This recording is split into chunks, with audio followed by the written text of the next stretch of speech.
right.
So one thing they don't tell you, bellies are okay, but you have to cover your shoulders, no shorts. Women have to have covered to here.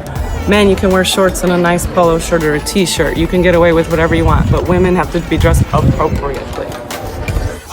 So I've been reading a book called Letting Go, and what I'm learning is if you want love, you got to give yourself love. And I've spent 45 years loving the whole planet and everybody, doing good for animals, doing the best I can by my children, by all my friends, everybody. And what I found out is I will never know love until I love myself. And that's the hardest thing for us mothers and humanitarians and people that believe in love. You got to love yourself first. And we feel selfish in doing that. But if you don't love yourself, no one will ever love you. And you'll never accept it from anybody until you can give it to yourself. And oh my God, I've been to probably 100 Buddhist temples in the last 3 weeks. And I went to Sanctuary of Truth, and now I'm at Angkor Wat, about to go to Angkor Thom. Even though I want to go back to Angkor Wat, I'm told to go to Angkor Thom first because I'm going to run out of time for the taxi. If you come here, do not let the taxis tell you your timeline. You tell them your timeline, because I was told an hour and a half, and now I only got 4.5 hours, and it's not enough. It's not enough. You need all day from like 10 in the morning until they close to do Angkor Wat and Angkor Thom. And it is so worth it. It's the most beautiful thing you'll ever see in your life. Go do it. This is one of the most amazing experiences I've ever done.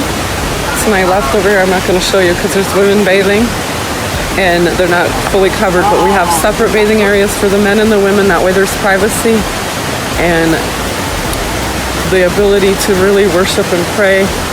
And they have a routine, and you talk to God, and you pray, and you meditate, and you come out feeling more alive than you've ever felt in your life.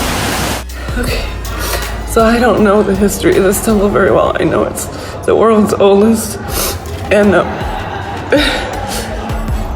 the oldest, and the biggest, and I know a few other things about it, but I'm gonna say it's 4000 BC, and there was people that did things that Jesus and Buddha never thought to do, and I feel it.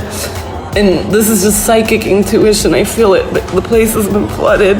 It was under trees. It's very old, because how many thousands of years does it take for trees to grow over a building? I don't even know. All right, I'm gonna, I don't know how to flip my video. Okay, I'm gonna stop and then flip the video. So I left, I don't know, the last week of August. August 27th, I left Hong Kong. I went to Singapore,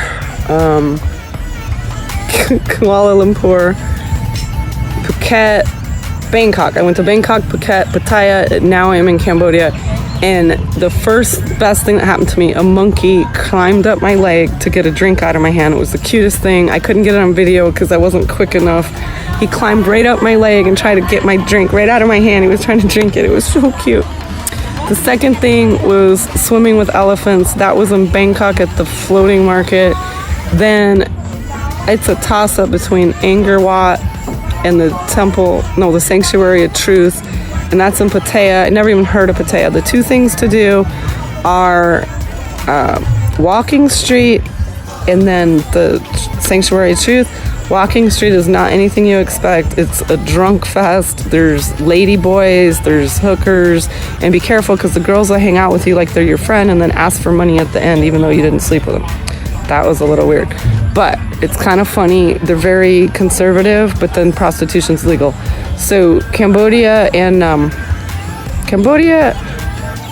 Kuala Lumpur, no prostitution. Everywhere else I've been. Oh, not Hong Kong either. But Thailand, it's very common, and they just blend in. Like, they look like women just sitting in a bar, and they come hang out with you. And you don't know they're hookers until at the night. They're like a tour guide, but then they ask for money, whether you sleep with them or not. So be careful of that. And in Cambodia, every place you go, they try to sell you. The first taxi wanted $30 to take us to the temple.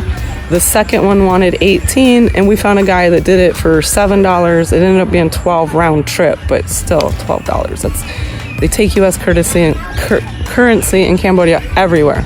So don't buy their money. Keep your U.S. cash, because all the menus, everything is U.S. And if you ask the exchange lady, they'll say they don't take U.S. because they want to make that, because they charge you to exchange money. But nowhere else in Asia have I seen them take U.S. But Cambodia, yes.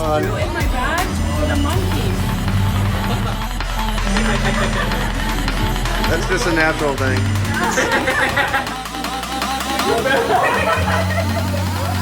It's very aggressive. Oh my goodness. That's like he's gonna fall.